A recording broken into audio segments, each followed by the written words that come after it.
Om Swastiastu. Bertemu lagi kita dalam video presentasi pada mata kuliah pengantar bisnis. Semoga kita semua dalam keadaan sehat dan dilindungi oleh Tuhan Yang Maha Esa. Tidak lupa, kami kelompok 1 mengucapkan terima kasih kepada Ibu dosen yang telah memberikan kami kesempatan untuk menyampaikan materi kali ini, yaitu manajemen sumber daya manusia.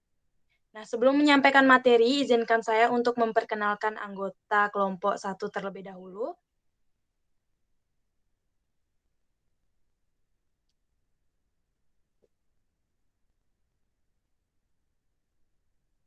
Next.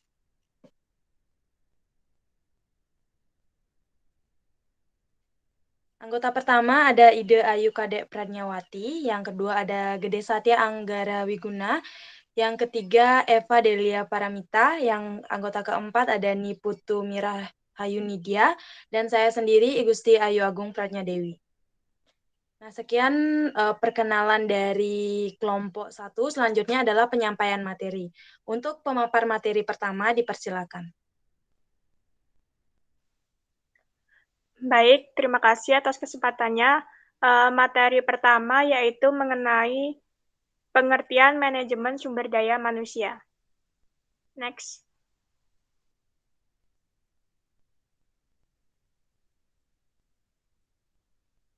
Nah, pengertian menurut para ahli. Pastinya kita sudah mengetahui apa itu sumber daya manusia. Karena sumber daya manusia merupakan salah satu aset yang penting dan berperan sebagai penggerak utama dalam pelaksanaan seluruh kegiatan atau aktivitas dalam organisasi.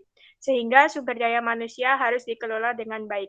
Nah, untuk mengelola sumber daya manusia dengan baik, diperlukan manajemen sumber daya manusia yang baik pula. Berikut pengertian manajemen sumber daya manusia menurut para ahli. Yang pertama yaitu menurut Desailly pada tahun 2015. MSDM adalah suatu proses untuk memperoleh, melatih, menilai, dan mengawasi kinerja karyawan dan untuk mengurus relasi tenaga kerja, kesehatan, dan keselamatan, serta hal-hal yang berhubungan dengan keadilan ya semua karyawan. Kemudian pendapat selanjutnya yaitu menurut Schouler dalam Sutrisno pada tahun 2015. Mereka berpendapat bahwasannya manajemen sumber daya manusia itu diartikan sebagai sebuah pengakuan tentang pentingnya tenaga kerja organisasi sebagai sumber daya manusia yang sangat penting dalam memberi kontribusi bagi tujuan-tujuan organisasi dan menggunakan beberapa fungsi dan kegiatan untuk memastikan bahwa sumber daya tersebut digunakan secara efektif, adil bagi kepentingan individu, organisasi, maupun dalam masyarakat. Nah, dari kedua pengertian tersebut dapat disimpulkan bahwa manajemen sumber daya manusia merupakan suatu penerapan fungsi-fungsi perencanaan, kemudian ada pengelolaan, pengarahan, dan pengawasan sumber daya manusia yang ada di dalam perusahaan dan fungsi tersebut digunakan untuk melakukan pendayagunaan sumber daya manusia yang lebih berkualitas. Baik, sekian presentasi dari materi saya. Materi selanjutnya akan dilanjutkan oleh rekan saya.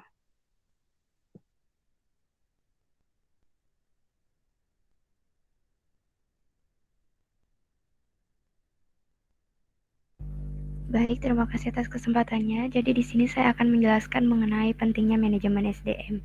Next.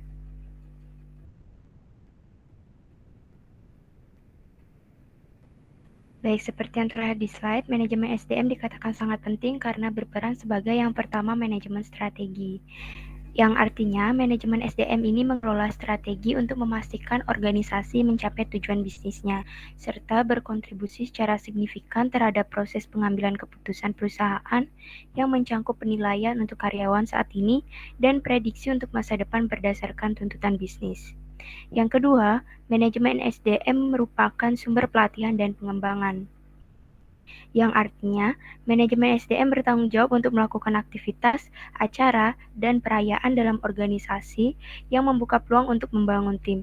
Selain itu, meningkatkan interaktivitas dalam karyawan dan menanamkan rasa kepercayaan serta rasa hormat di antara rekan kerja. Yang ketiga, manajemen SDM sebagai manajemen konflik, yang artinya manajemen SDM memastikan bahwa masalah dan konflik diselesaikan secara efektif, mendekati masalah dengan sikap yang tidak memihak, dan mendorong komunikasi yang efektif untuk mencapai solusi.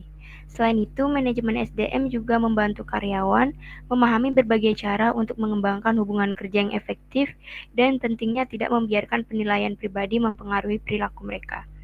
Yang terakhir yaitu membangun budaya kerja yang sehat. Yang artinya, manajemen SDM ini penting untuk berkontribusi secara signifikan dalam membangun budaya kerja yang sehat dan ramah, yang mana selanjutnya diterjemahkan ke dalam produktivitas yang lebih baik di antara karyawan. Sekian penjelasan dari saya, untuk slide selanjutnya dijelaskan oleh rekan saya. Terima kasih.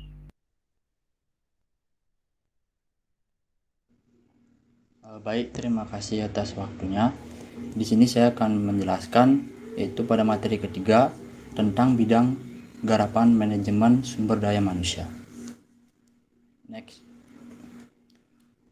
Bermacam-macam bidang kegiatan menjadi garapan bagian personalia, misalnya menganalisa pekerjaan, menginterview, dan mengetes.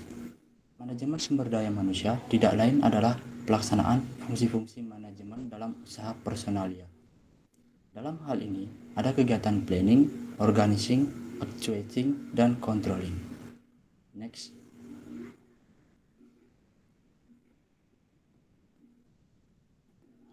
Baik, yang selanjutnya yaitu berbagai kegiatan manajemen SDM adalah yang pertama yaitu analisa jabatan. Analisa jabatan yaitu perusahaan harus mempersiapkan landasan yang kuat sebelum melakukan penerimaan karyawan. Landasan kuat ini adalah membuat job analisis atau analisis jabatan. Yang dimaksud dengan analisa jabatan ialah suatu uraian tentang informasi tentang suatu jabatan. Yang kedua yaitu mencari tenaga kerja. HMR berfungsi untuk menjaga agar organisasi berjalan lancar. Oleh sebab itu, perencanaan kebutuhan karyawan dan cara memperoleh serta mengangkatnya harus dipertimbangkan secara matang. Yang ketiga yaitu melaksanakan seleksi. Seleksi yang dilakukan tentu disesuaikan dengan analisis jabatan yang ada. Misalnya, apakah diperlukan persyaratan fisik tertentu, kekuatan, besar badan, tinggi badan, dan sebagainya.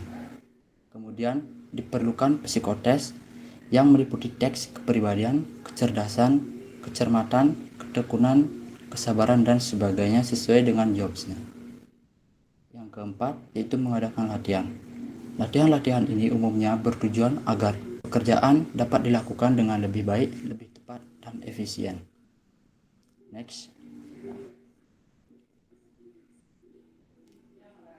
Yang kelima yaitu mengadakan mutasi dan promosi.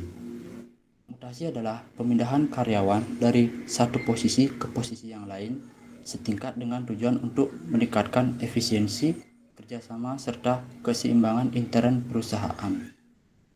Yang keenam yaitu memberikan kompensasi. Kompensasi adalah imbalan atau balas jasa yang diberikan oleh perusahaan kepada karyawannya yang dapat dinilai dengan uang. Kompensasi atau imbalan ini termaksud di dalam upah, gaji, insentif, komisi, dan sebagainya yang mengikat karyawan sehingga karyawan mau dan senang bekerja. Yang ketujuh yaitu yaitu motivasi. Karyawan harus selalu dimotivasi agar lebih meningkatkan produktivitas, sebab ada kalanya pada diri karyawan timbul kejenuhan bekerja dan rasa bosan. Yang kedelapan yaitu menjaga suasana kerja dan disiplin. Suasana kerja harus sedemikian rupa sehingga benar-benar membuat karyawan betah dalam bekerja. Ini sudah banyak dibicarakan pada bagian ergonomik dengan memperhatikan perabot dan peralatan kantor, sound system, lagu-lagu hiburan, dan sebagainya. Yang kesembilan yaitu menjaga hubungan konflik dan komunikasi. Kelompok karyawan di dalam perusahaan dapat dianggap suatu masyarakat dengan berbagai watak dan temperamental. Oleh sebab itu, harus diciptakan suasana agar mereka pandai-pandai menjaga hubungan, sehingga tidak menimbulkan konflik. Dan yang ke-10 yang terakhir yaitu pendelegasian. Pendelegasian ini biasanya dalam bentuk wewenang dan tanggung jawab. Artinya, seseorang atasan memberikan wewenang kepada bawahannya dalam mengerjakan sesuatu. Kemudian Kemudian bawahan tersebut bertanggung jawab dan melaporkan hasil pekerjaannya kepada atasannya yang jelas. Baik, demikian pemaparan materi dari saya. Selanjutnya dilanjutkan dengan rekan saya. Terima kasih.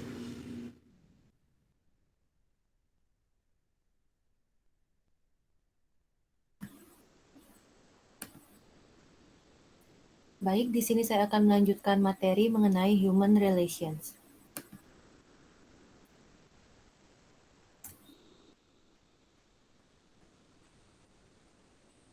Human relations pada arti sempit dapat diartikan sebagai komunikasi persuasif yang dilakukan oleh seseorang kepada orang lain secara tatap muka dalam situasi kerja atau work situation dan dalam organisasi perusahaan dengan tujuan untuk menggugah kegairahan dan kegiatan kerja dengan semangat kerja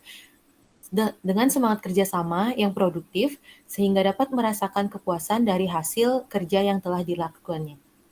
Nah, human relation ini adalah suatu action oriented, yaitu suatu kegiatan untuk mengembangkan hasil yang lebih produktif dan memuaskan.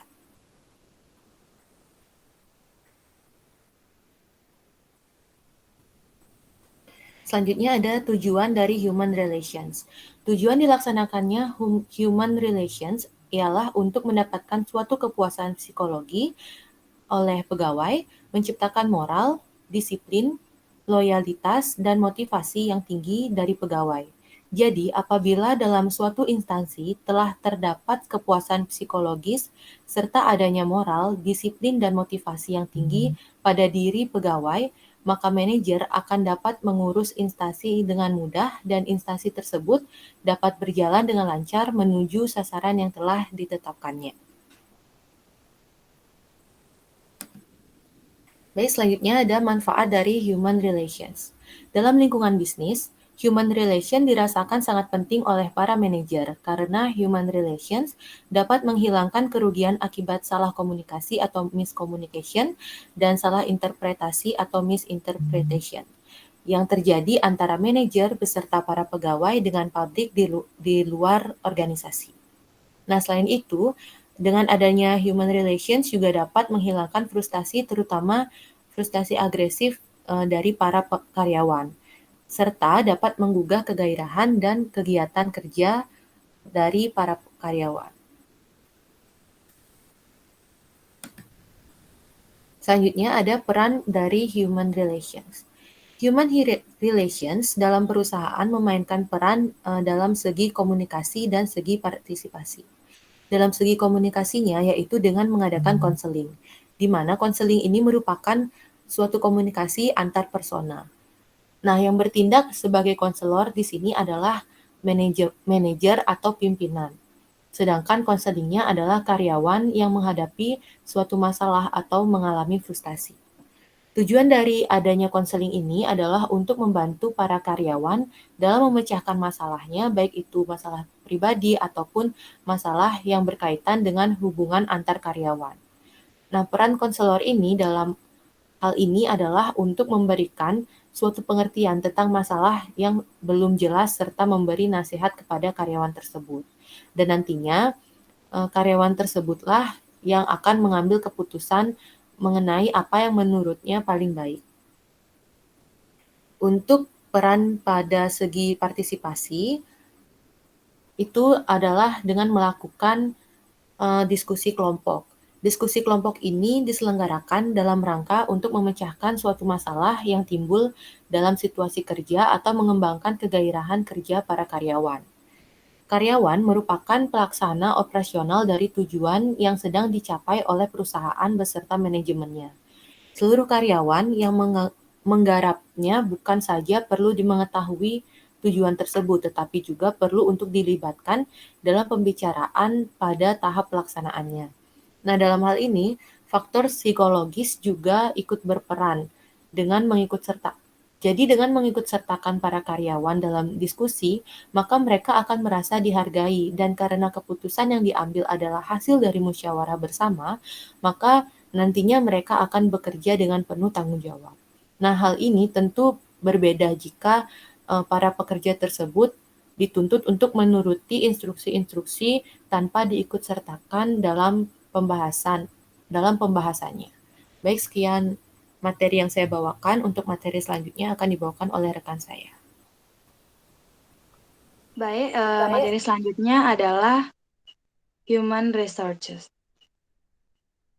Suatu perusahaan terdiri dari banyak bagian di dalamnya, masing-masing saling berhubungan satu sama lain. Apabila di suatu divisi lemah, maka akan berpengaruh terhadap divisi atau bagian lain. Oleh sebab itu, human resources menjadi bagian penting dalam perusahaan. Nah, dalam pengelolaan sumber daya manusia sering dikaitkan dengan human research management atau HRM, atau lebih dikenal dengan istilah pengelolaan sumber daya manusia, di mana HRM ini adalah hal yang umumnya dilakukan di lingkungan perusahaan untuk menunjang kinerja karyawan. Selanjutnya, apa itu Human Research Management?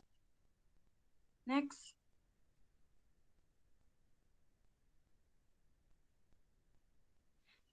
Nah, pengertian dari Human Research Management itu sendiri adalah suatu cara yang dibuat untuk mengatur sumber daya manusia atau tenaga kerja yang ada di dalam perusahaan. Sistem tersebut diciptakan untuk memaksimalkan setiap individu secara efektif sehingga tujuan bersama dapat tercapai.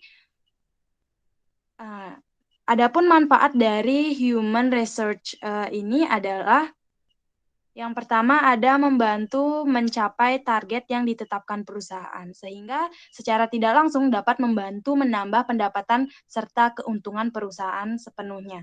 Yang kedua, mengarahkan orang yang tepat pada posisi yang tepat, sehingga dapat mencapai hasil yang jauh lebih maksimal daripada dikerjakan secara asal dan tanpa pengaturan. Yang ketiga ada manajemen waktu dan pekerjaan yang lebih maksimal serta optimal, sehingga pekerjaan bisa cepat diselesaikan dengan baik tanpa harus memerlukan waktu lebih atau penambahan sumber daya.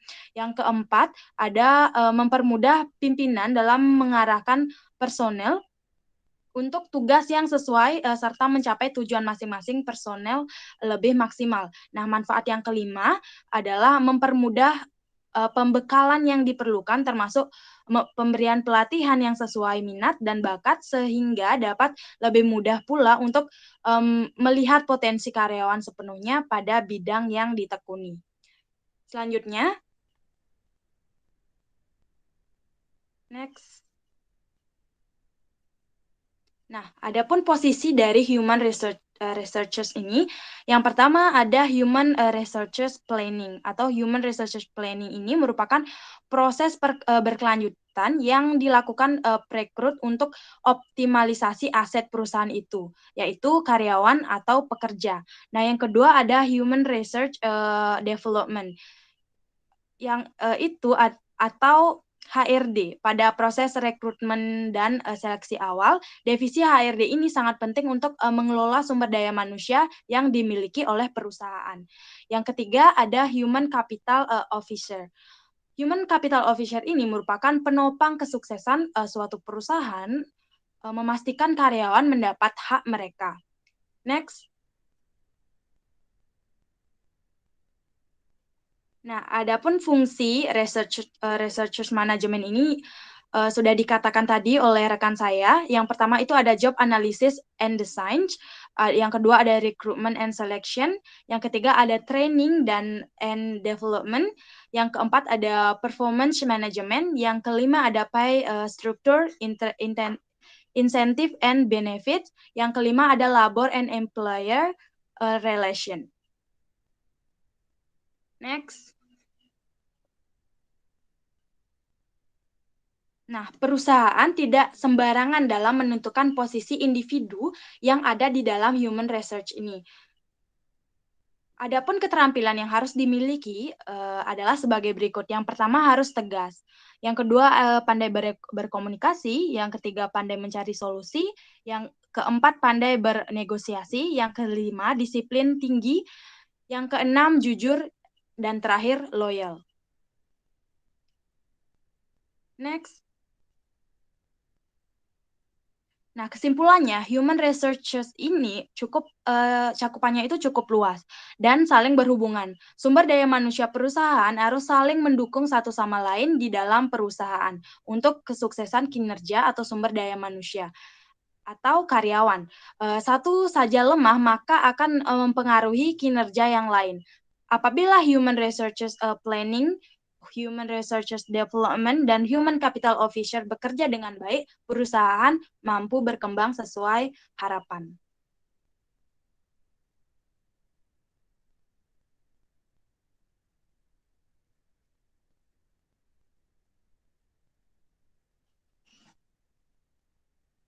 Baik, demikianlah penyampaian materi yang dapat kami sampaikan. Kami mohon maaf jika dalam penyampaian materi kami ada salah kata yang disengaja maupun tidak disengaja. Atas perhatiannya kami ucapkan terima kasih. Kami akhiri video presentasi ini dengan para Mas Santi. Om Santi Santi Santi Om.